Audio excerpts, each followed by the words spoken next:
토지 조사 등록에 관한 조문이 하나 나오네요. 이게 중요한 조문입니다. 지적에서는 64조 1항이 굉장히 중요하기 때문에 토지를 등록하는 이 조문 내용을 한번 보겠습니다. 자, 64조 1항이 지적 국정주의 이념을 실현시켜주는 아까 5대 이념 얘기했죠. 자, 누가 무엇을 등록하는 걸 잘 보세요. 국토교통부 장관이. 자, 원래 국가가 해야 되는 걸 누가 했다? 국토교통부 장관 대표해서. 국토교통부 장관은 어떤 토지를 등록한다고 나왔나요? 모든 토지. 여기 모든 토지는 한 필지라도 빠뜨리면 안 됩니다. 국토교통부 장관 주체 장관이 모든 토지를 필지별로 조사해서 어떤 거 토지 표시 아까 6가지 있다 했지? 토지 표시가 뭐야? 소재, 지번, 지목, 경계 잡힌 면적. 이걸 필지별로 조사 측량해서 지적 공부에 등록하여야 한다. 의무를 규정하고 있죠. 국가가 토지를 등록할 의무를 지고 있다는 거예요. 그런데 현실적으로는 장관이 쫓아다니면 할 수가 없죠. 그러니까 제2항에 자, 토지 이동이 있으면 아까 토지 이동은 뭐라고 했었죠? 토지 이동, 토지 표시를 새로이 정하거나 변경 말소할 일이 있으면 토지 소유자의 신청을 받아서 누가 결정하나 국가가 해야 될 일을 지적 소관청이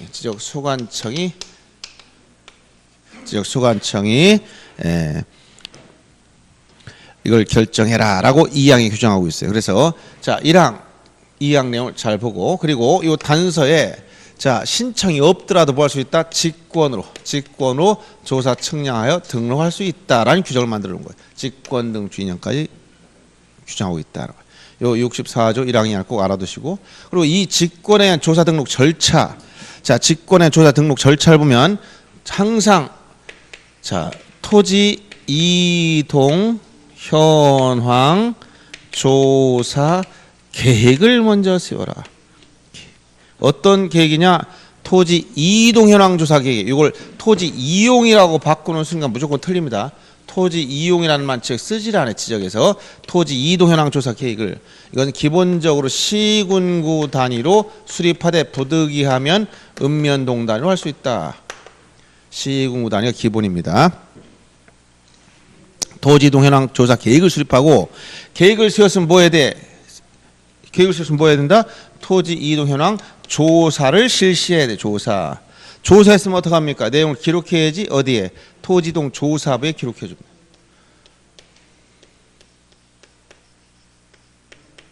조사부를 작성하고 이 내용에 따라 지적공부 정리하기에 앞서서 최종적으로 지적공부 정리하는 거 이거 지적정리 이 지적공부 정리하기에 앞서서 뭘 작성하느냐? 여기 네 번째가 뭐냐?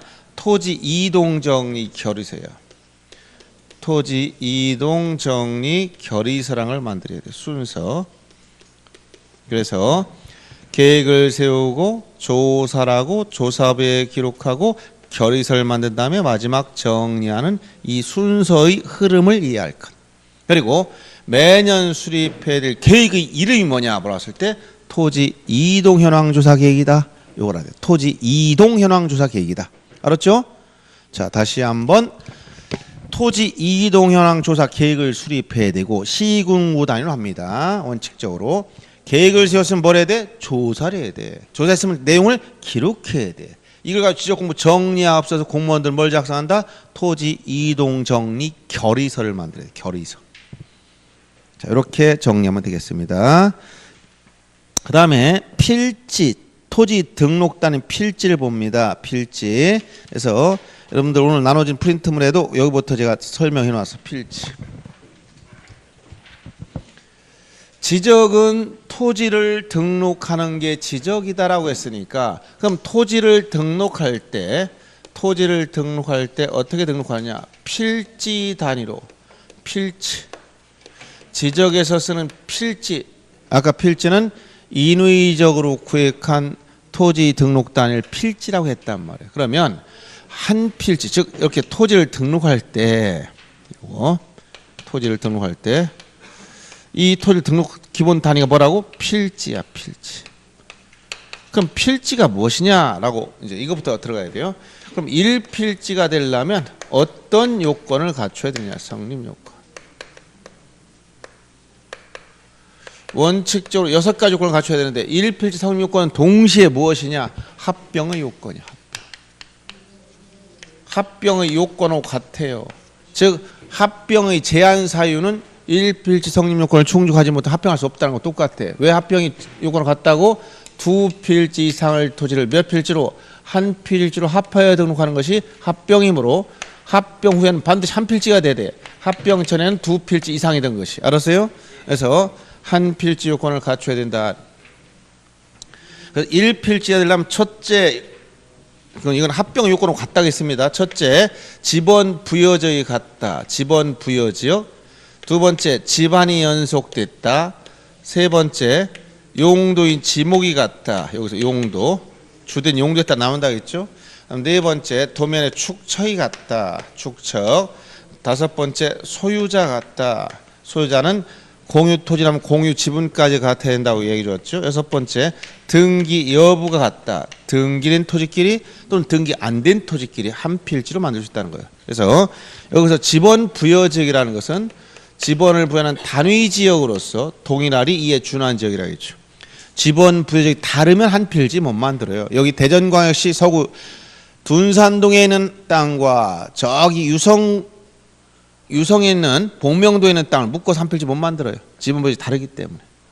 그러면 집원 부여지역 같다면 다 되느냐? 안 돼요. 또 집 표면이 연결되어 있어야 돼. 둔산동에도 이쪽 끝에 있는 땅과 저쪽 끝에 있는 땅 한 필지 못 만들어. 연속 붙어 있어야 돼.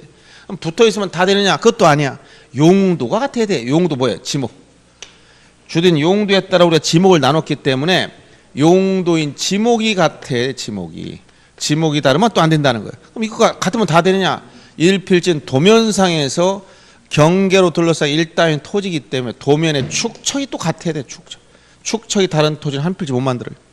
그러니까 한 필지 만들려면 축척이 다른 토지라면 축척을 통일시켜야 합병할 수 있는 거예요.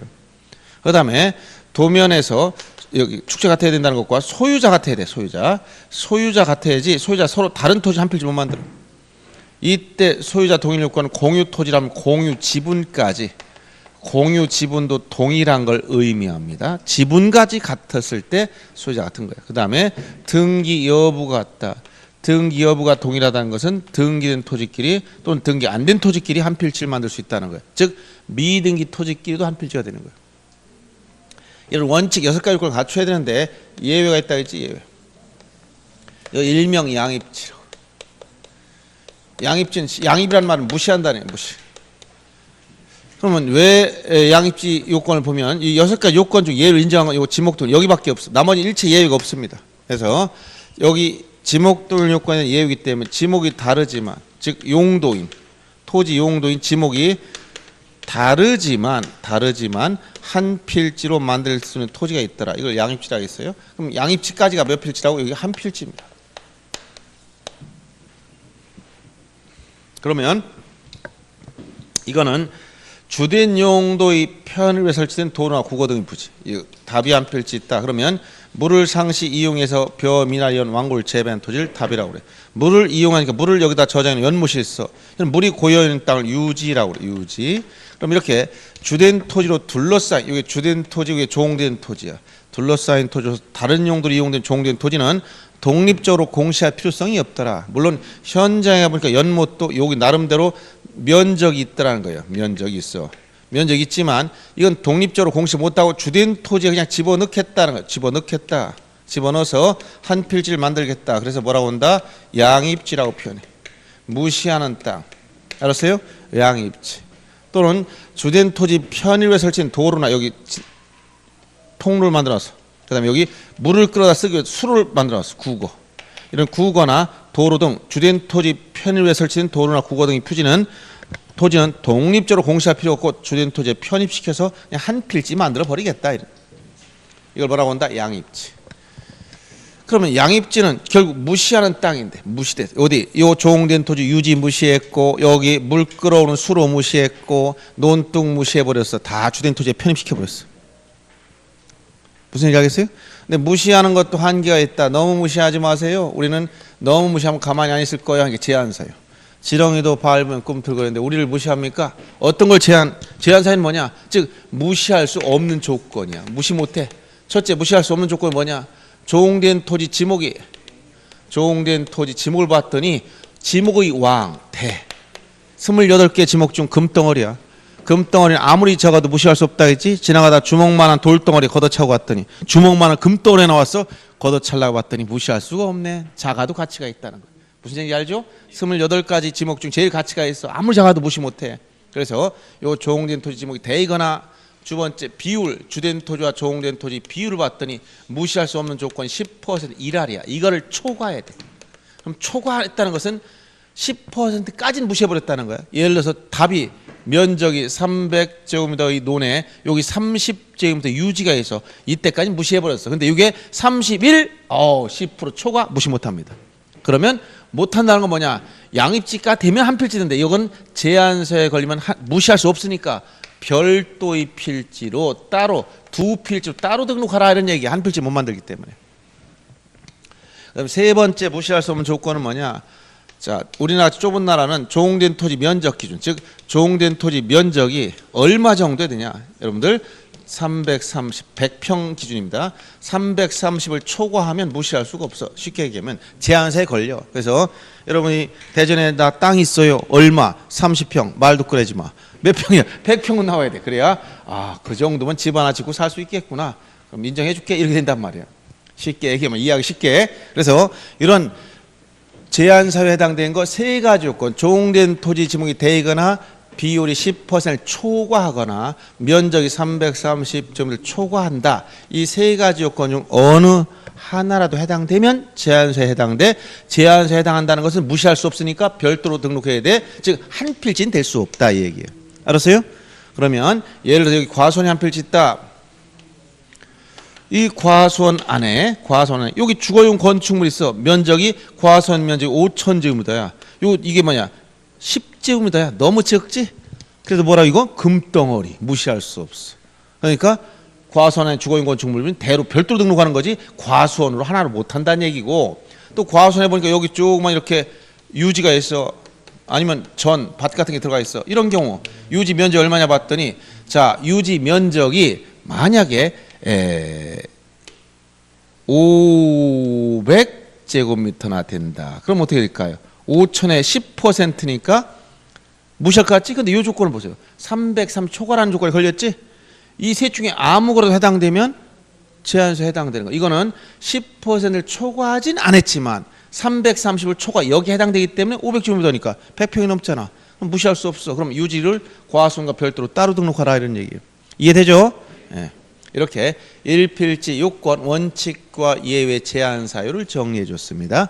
자, 그러면 이게 한 필지가 되기 위한 요건이니까 이걸 다 정리하고 나면 이제 한 필지가 나왔다. 그러면 지적은 바로 무엇인 것이냐? 토지를 등록하는 것인데 필지 단위로 구획해서 등록한다 했잖아. 그러면 1필지가 결정이 됐으면 도대체 무엇을 등록할 것이냐? 이걸 토지 등록사항이다 라고. 토지 등록사항. 등록사항은 토지 표시를 중심으로 등록합니다. 토지 표시. 이 토지 표시는 몇 가지가 있다고 얘기했죠? 6가지. 이게 뭐야? 소재, 지번, 지목, 경계, 좌표, 면적. 이 6가지 토지 표시라고 한다 했지. 그러면 소재, 문제 낼 게 없어. 지도를 주고 이게 어디게요? 1번 대전 광역시 서구 둔산동, 2번 부산, 3번 광주. 뭐 지리 문제야? 이걸 내겠어? 소재 가지고 문제 낼 게 없죠? 이거 문제 낼 건 없어. 그 다음에 지번, 이건 중요한 겁니다. 지번 결정 방법, 지목 결정 방법. 그 다음에 경계, 그 다음에 면적. 이건 내지만 좌표값, 숫자 가지고 뭐 하겠어요, 여러분들? 수학 문제도 아니고. 그래서 이렇게 실제 출제될 수 있는 것은 지번 결정, 지목, 경계, 면적 결정. 이 네 가지 핵심이에요. 토지 표시 6가지 중에 어떤 거? 4가지를 보자. 첫 번째 뭐가 중요하다? 지번. 그래서 요약지문 10페이지 오늘 나눠진 프린트물 1페이지 펴놓고 거기 제일 중요한 것만 제가 지번 부여 방법만 정해놨죠. 그래서 먼저 지번은, 자, 나머지 좀 허접한 건 책에 요약집에 다 있으니까, 자, 지번은 누가 부여하느냐? 소관청이 부여합니다. 어디에? 지번 부여 지역마다 부여해. 그럼 지번 부여 지역은 어디라고 했어요? 지번 부여 지역은, 자, 다시 한번, 지번이라는 것은 토지에 붙인 번호야. 토지, 필지마다 붙인 번호 하나씩 붙였어. 1필지당 지번 하나씩. 알았어요? 1필지 1지분원칙에 따라 필지마다 지분 하나씩 붙입니다. 그럼 누가 붙이느냐? 주체 누가 붙이는 거예요? 지적소관청이 붙이는 거지 시도지사나 국토교통부 장관이 붙이는 게 아니라 지적소관청이 부여하더라. 어디별로? 지번 부여지역별로. 지번 부여지역은 어디라고 했어요? 이건 동이나 리. 알았어요? 소관청이 지번 부여지역별로 부여한다. 지번 부여지역별로 부여하되 북서기본법 원칙에 따라 부여합니다. 조금 이따 보겠습니다. 그거는 부여 주체는 누구라고? 소관청. 어디 단위? 지번 부여 지역인 동이나 리 단위로 부여하는 거예요. 작년에도 시험 문제 나왔죠. 시도지사가 읍면동별로 부여한다. 그러면 안 되지? 지역 소관청이 지번 부여 지역인 동, 리별로. 알았어요? 자, 지번에 관련된 제일 중요한 건 표기 방법하고 부여 방법이 제일 중요합니다. 근데 표기 방법에 대해서는 나머지 분류는 개념만 간단히 알면 돼. 표기 방법은 이렇게 숫자 하나 남은 걸 뭐라고? 단식 지번. 숫자 두 개 나란히 남은 걸 뭐라고 한다? 복식 지번. 단식 지번과 복식 지번 나눴을 때 단식 지번은 숫자 하나만 나왔어 이렇게. 복식 지번은 이 뒤에 붙어 있어. 이때 이건 토지대장 지적도에 붙일 때는 숫자만 쓰면 돼. 근데 임야대장 이 세트라고 있지? 임야대장 붙일 때는 숫자만 쓰면 안 돼. 요 숫자 앞에다 산이라고 붙여. 산. 요 앞에다 산. 이쪽이 앞, 요가 뒤야. 알았어요? 그 다음에 복식 지번도 요 똑같이 산. 숫자 나란히 나왔으니까 5의 1. 이때 복식 지번에서 이렇게 숫자 두 개 붙은 걸 복식. 앞에 나온 걸 뭐라고? 본번. 뒤에 나온 걸 뭐라고 한다고 했지? 부번. 이렇게 본번과 부번 결합된 걸 뭐라고? 복식 지번. 본번 사이는 어떻게 연결해서 이렇게 표시를 보세요. 표시는 자 표기 방법은 이렇게 대시로 이렇게 표시했어. 읽을 때 뭐라고 읽는다? 이것을 의라고 읽어야 돼. 읽을 땐 의라고 읽어야 돼. 10의 3, 산 5의 1 이렇게 읽어야지. 10-3, 산 5-1 이렇게 읽으면 다시 공부한다고 얘기했어. 다시라고 읽지 말라고 했어. 공부할 때는 의. 뭐라고? 10의 3, 산 5의 1 이렇게 읽을 때.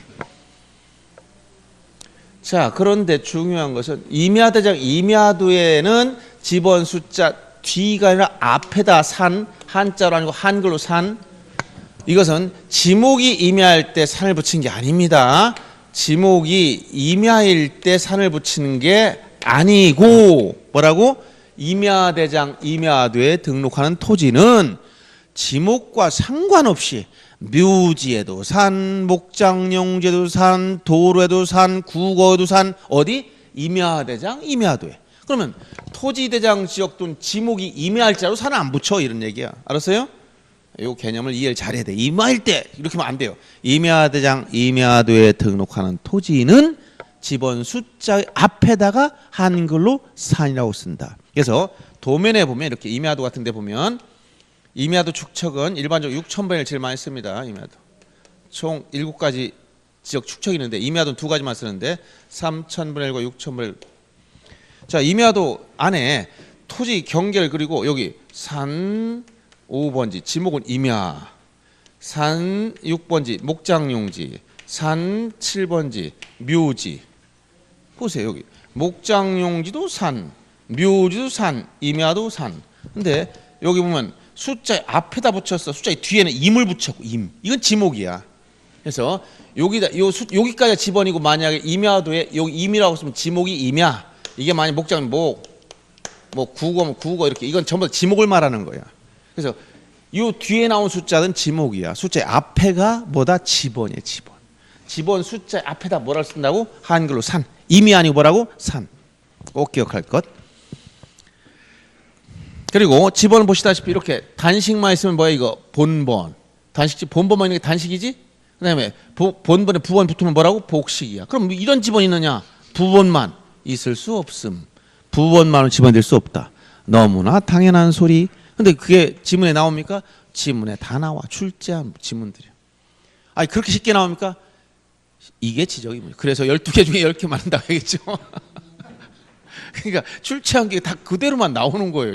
더 이상 낼 게 없다니까. 조문이 다 그건데 어떻게 내겠어. 만들려도 억지로 못 만드는 거지. 그래서 이렇게 표기 방법 알아두시고요. 그 다음에 분류 방법 중에 여러 가지가 있는데 진행 방향에 따를 때 뭐 일정한 기준이 없다. 이걸 이제 사행식 진행 방향을 놓고 봤을 때 제멋대로 이게 뭐라고? 사행식. 사행식이란 게 뭐냐? 사라는 건 뱀사자야.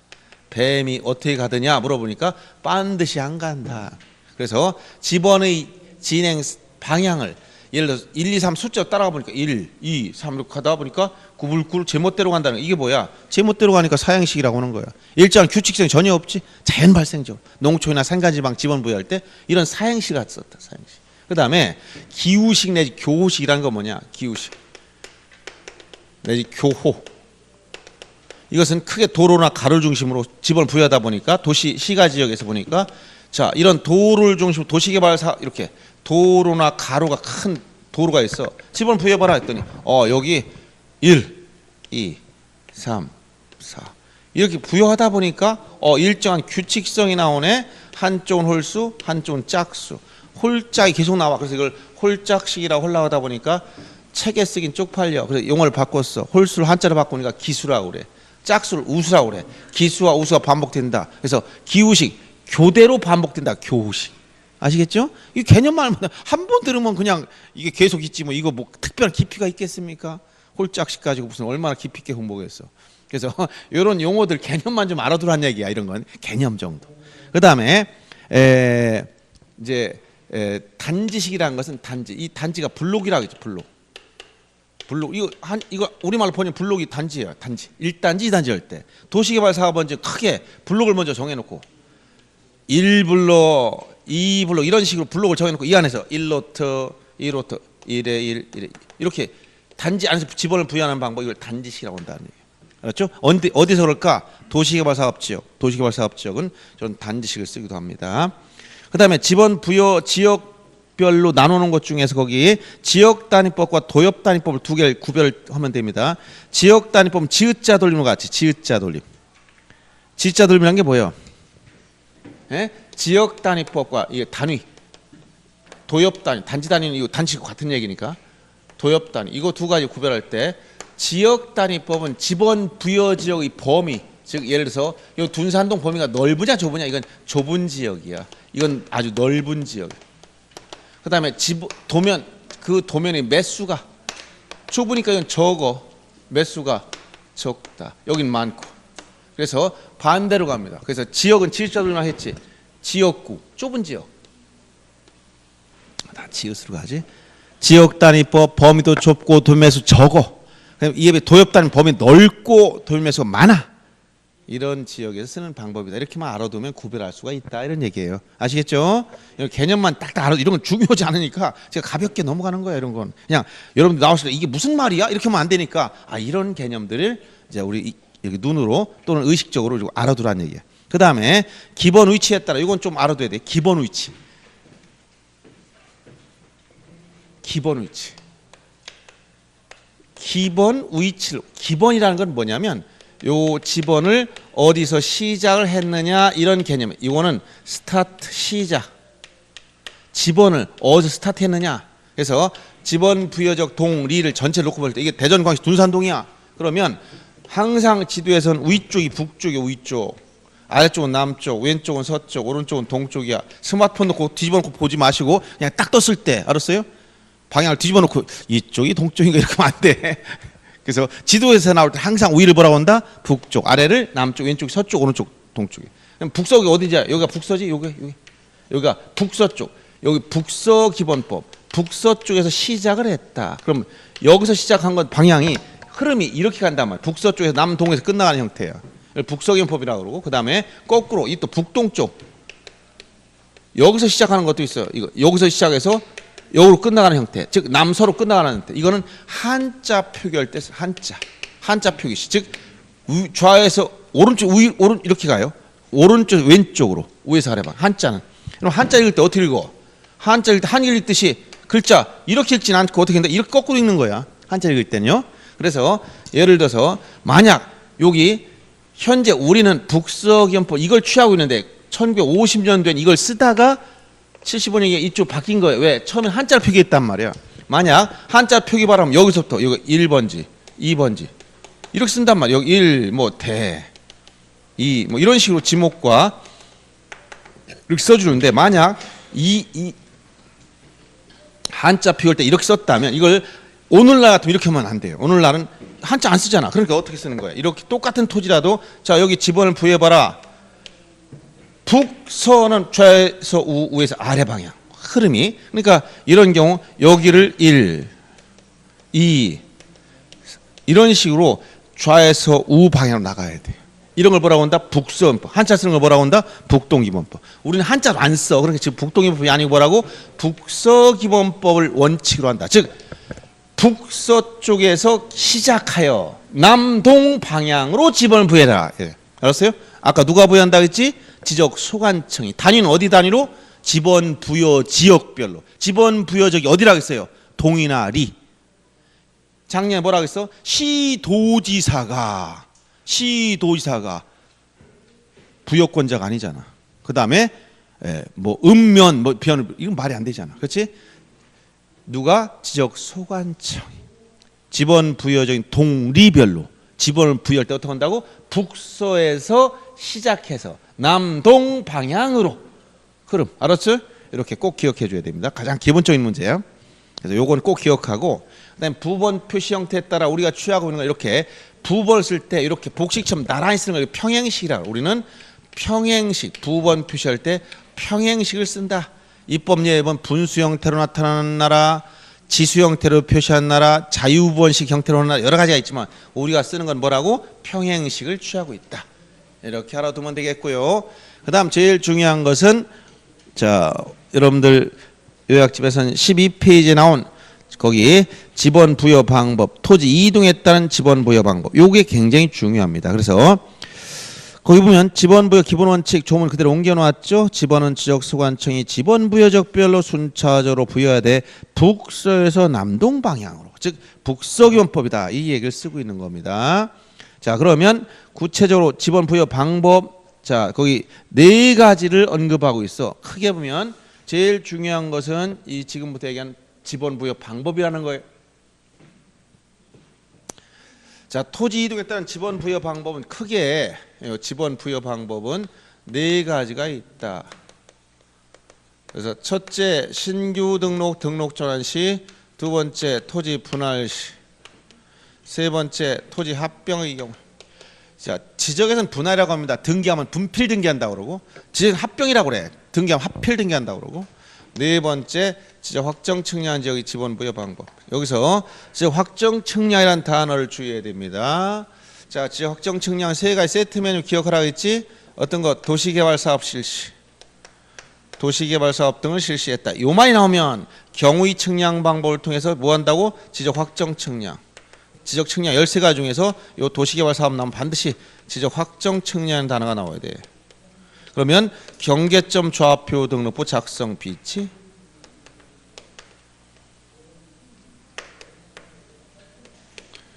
요 세 가지 세트 메뉴다. 이렇게 세트 같이 따라다니는 겁니다. 여러분들 햄버거로 뭐 햄버거 하나 주세요 했더니 포테이토 칩하고 콜라가 나오더라. 이게 세트다. 그럼 똑같이 세트로 따라다니는 거예요. 이게 도시개발 사업 시행, 지적 확정 측량, 경계점 좌표 등록부 같이 따라다니는 말이다. 예를 들어서 지금 지적 확정 측량했다면 뭐 어떤 말이 생략돼서 도시개발 사업 등을 실시했다. 뭘 만들었어? 지적 경계점 좌표 등록부가 만들어졌다 이 얘기야. 지금 여기 지적 확정 측량했다는 것은 이 얘기예요. 도시개발 4번 지역이구나 이 얘기입니다. 그러면 이렇게 지번 부여 방법, 토지 이동에 따른 지번 부여 방법 총 4가지가 있는데 전부 다 기본 구조가 뭐라는 거야? 원칙과 예외 구조로 간다. 원칙과 예외 구조로 가더라. 그럼 신규 등록 등록조항. 신규 등록은 바다를 막아서 없던 땅이 처음 생겼다. 그다음 등록전 아까 뭐라 그랬어? 등록전은 임야대장 임야도에 등록된 토지를 토지대장 지역으로 옮겨 등록한다 했지. 분할은 한 필지를 두 필지상으로 나눠 등록하는 거라 했죠. 합병은 거꾸로 두 필지상을 한 필지로 합하 등록하는 거라 했지. 자, 그러면 신규 등록 등록전환 시 지번 부여 원칙은 뭐냐? 옆에 땅에 붙여라. 인접토지 본번에 부번을 붙여. 인접토지 본번에 부번을 붙여. 예를 들어서 자, 육지가 있어. 육지. 바다를 막았어요. 바다를 막았는데 여기 10번지 옆에 막았어. 그럼 여기 11번지 이렇게 만든다는 거예요. 인접토지 본번에 뭘 붙였어? 부번. 근데 이게 부적당할 땐 최종 지번 다음에 본번을 붙이는 게 예외. 본번. 그럼 언제 부적당하냐? 세 가지가 있어요. 첫째, 최종 지번의 인접. 신규 등록서 맨 끄트머리 토지에 붙어 있어. 그러면 최종 지번 다음에 본번. 만약 이게 10번지 옆에 있는 게 아니라 맨 마지막 500번지인데 요 옆에 붙어 있어.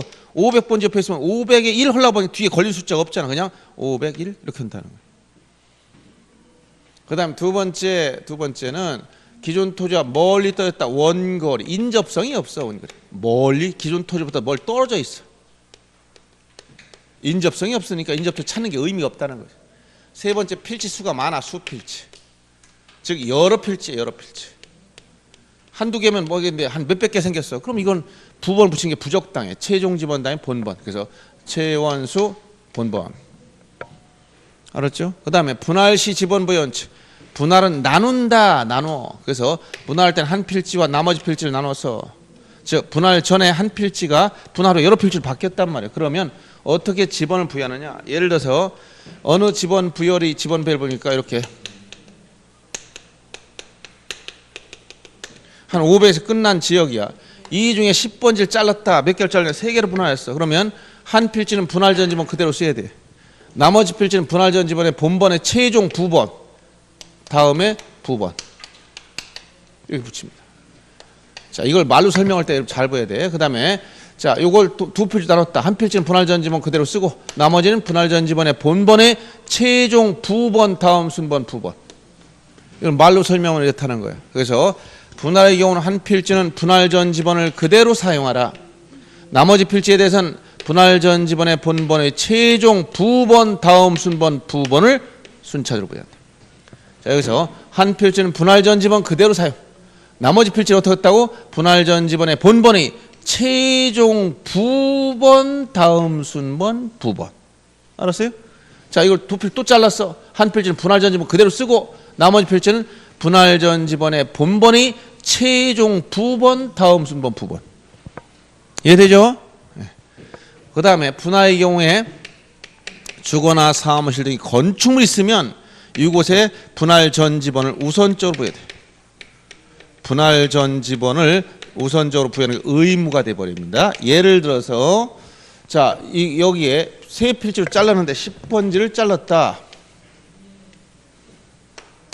여기 건물이 있었어. 그럼 10번지 잘랐으면 원래는 북서인포에 따라 여기 10, 10에 6, 10에 7 하려고 봤더니 건물이 있네. 주거나 사무실 등이 건축물이 있어. 그럼 어떻게 이 분할 전 지번 여기다 제일 먼저 붙이라는 거예요. 알았어요? 주거 사무실 등이 건축물이 있으면 건축물이 있는 곳에 분할 전 지번을 우선적으로 부여해야 된다. 의무. 합병 거꾸로 합치는 거야. 합치면 거꾸로 뭐가 된다. 이제 합병의 경우는 이렇게 거꾸로 나누는 게 아니라 거꾸로 합쳐버리는 거예요. 그러면 합병 전에 여러 필지가 있단 말이에요. 예를 들어서 자, 여러 필지를 네 필지를 하나도 합쳐도 합병이야. 그러면 합병 전 네 필지 합쳐봐라 했더니 이거 전에 합혀봤더니 전에 뭐가 된다. 이거 한 필지가 됐어. 경계 다 없애버리고. 그럼 지번 한 몇 개 있어야 돼. 하나 남아야지. 무엇을 당기는 거야? 요거 이런 걸 뭐라고 그래? 선순위. 합병의 경우 선순위, 후순위가 아니라 선, 빠른 거. 선순위 지번, 합병의 지번 하지만 본번 중 선순위가 우선. 본번 중 선순위를 우선한다. 이게 무슨 얘기냐? 여기 합치려고 봤더니 17에 1 이렇게 됐어. 그럼 얘는 우선권이 없다는 거야. 본번 된 거, 요게 우선권이 있어. 요게 본번 중 선순위야. 그럼 여기도 이렇게 됐어. 그럼 여기가 본번 중 선순위. 이것도 됐어. 그럼 이게 본번 중 선순위야. 여기도 그래. 그럼 여기가 선순위가 다시. 선순위 지번, 합병의 지번 하지만 본번 중 선순위가 우선이다. 이 얘기를 해준 거고. 그 다음에 여기서 주거나 사무실 등이 건축물 있을 때 어떨 거냐. 주거 사무실 건축물이라는 것은 이렇게 만약 이 네 필지에 이렇게 A 소유 토지 네 필지가 있다. 합쳐봐라. 그럼 선순위 이거로 가려고 했더니 37 여기에 주거용 건축물이 있을 때 이거 합병 지번이 뭐냐. 37이 되는 게 아니에요. 그래서 분할과 달리 합병은 주거 사무실 건축물이 있다 해서 무조건 예외로 가는 게 아니라 소유자가 건축물에 위치한 지번을 합병의 지번으로 신청을 했어. 그러면 의무적으로 해줘야 되지만 신청을 안 했어. 그러면 원칙으로 가는 거예요. 알았어요? 그럼 이렇게 건축물이 37에 건축물이 있다 해서 무조건 37이 합병의 지번이 아니고 소유자가 합병의 지번을 요걸 해달라고 신청을 했다면 의무적으로 삼취돼야 된다 이런 얘기예요. 아셨어요? 그래서 합병의 경우 요 말이 꼭 들어간다는 걸 꼭 기억해야 됩니다. 그다음 지적 확정 측량 도시개발 사업한 지역이라고 얘기했죠. 도시개발 사업한 지역은 종전 지번 중 본번만 씁니다. 본번만 쓴다는 것은 부번이 붙은 건 다 버린다는 거예요. 그런데 예외 본번 중에서도 안 쓰는 경우의 수가 있어. 두 가지 경우. 첫째, 도시개발 사업의 경계에 걸쳐 도시개발 사업지구 경계가 있단 말이에요. 요 경계에 걸친 지번은 비록 본번일지라도 제외시키라는 거예요. 두 번째, 도시개발 사업지역 안에 있던 지번과 밖에 있던 지번 중 본번이 상호 일치한다. 여러 개에 걸쳐서 도시개발 사업하면 지번이 겹치는 게 나와. 중복된 거 이런 것은 본번이지만 쓰지 않겠다 이런 얘기고 본번이지만 안 쓰겠다. 그 다음에 이러다 보니까 버리는 게 너무 많아서 부여할 지번 수가 부족할 때는 어떻게 하느냐. 첫째, 나머지 지역을 크게 단지식으로 즉 블록식으로 먼저 블록을 정해놓고 지번을 부여하든가 아니면 최종 지번 다음부터 본번을 순차 부여할 수가 있다. 이렇게 한다는 거예요. 그래서 이 도시개발사업지역의 지번 부여 방법은 종전 지번 중 본번만 사용함이 원칙이지만 제외되는 경우가 있었고 부여할 지번 수가 부족하면 단지식으로 하거나 최종 지번 다음에 본번을 순차 부여할 수 있다. 그리고 요 도시개발 사업한 지역 즉 지역 확정 측량 지역의 지번 부여 방법은 준용하는 데가 많아. 준용 이걸 그대로 쓰는 거 언제 쓰느냐? 첫째, 공사 준공전. 도시개발 사업 공사를 준공해야 되는데 준공 전에 미리 부여할 때 사업 시행자 요청하면 미리 부여할 수 있어. 공사 준공 전에 미리 부여할 때는 사업 계획도 도면을 보고 사업 계획도 이것도 두 번이 나온 거예요. 사업 계획도를 근거로 해서 부여하면 된다는 것이고 그 다음에 세 가지 또 기억할 게 준용이 세 가지 3호선 어디 간다 했지? 지축 간다 했지? 지축행 구파발 지나서 지축행입니다. 서울. 자, 첫째 지번 변경 시 일정 지역 지번을 다 바꾸는 겁니다. 둔산동 지번을 다 바꾸고 싶다. 그러면 시, 도지사 등 승인 받아가지고 지번 부여할 때 종전 지번 중 본번만 쓰는 방법. 그다음에 역시 축척 변경 시 역시 마찬가지. 그다음에 행정구역 개편에 따른 지번 부여가 있게 되면 이 방법을 쓰더라. 그래서 확정 측량 지역의 지번 부여 방법은 자주 나오니까 알아둬야 되고 특히 예외가 많이 나오지만 원칙을 알아야 예외도 아는 거예요. 기본적으로 이해해야 됩니다. 그래서 이렇게 지번 부여 방법 총 몇 가지가 있다고? 4가지. 신규 등록 조한시, 분할시, 합병시, 지적 확정 측량한 지역의 지번 부여 방법이 전부 어떤 구조라고? 원칙과 예외 구조다. 해서 총 이 4가지를 원칙 예외로 다 해서 구별해야 됩니다. 그러면 여기서 지번이 없어지는 걸 우리가 결번이라고 그래. 이렇게 늦게라도 오셨으니까 다행입니다. 오늘 빠지면 뭐라고 한다? 결석했다고 그래. 지번이 없어지면 뭐라고 한다? 결번이 생겼다고 그래. 결번이 생기면 그냥 놔두지 않습니다. 어떻게 한다? 결번대장에 등록하고 영구 보존해. 오늘 여러분들이 오늘 결석했다. 그럼 결석대장을 만들어 거기다 넣고 영구 보존하겠다는 거예요. 그러면 이 사람은 시험 합격할 때 점수가 몇 점 나올까 알고 있어. 왜? 많이 빠지면 점수가 안 나와. 빠지지 말고 열심히 나와서 공부해야 됩니다. 자, 결번대장. 따라서 결번 문제에서 결번이 생길 수 없는 게 뭐냐 물어보면 지번이 결번이 안 생겨. 이 4가지 중에 어디냐? 요 신규 등록, 그다음에 분할. 요 2가지 경우는 자, 신규 등록과 토지 분할의 경우는 구조적으로 결번이 생길 수가 없어요. 물론 이거 말고 지목변이 그럼 당연히 지번과 아무 관련도 없는 거야. 지번과 관련인 것 중에 신규 등록 분할 결번이 생기지 않는다. 생기면 결번대장 등록하고 영구 보존해라. 알았어요? 여기까지가 지번에 대해서 나올 수 있는 걸 다 얘기해 준 거예요.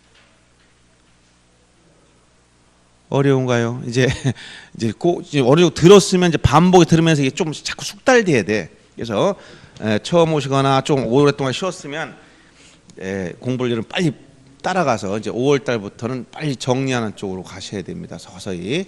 그래서 지번 부여 방법 총 4가지가 있다. 아까 지번 제일 중요한 거 뭐라고? 지번 표기 방법, 북서기본법 원칙, 요 토지 이동에 따른 지번 부여 방법. 요 3가지 반드시 알아야 되는 겁니다.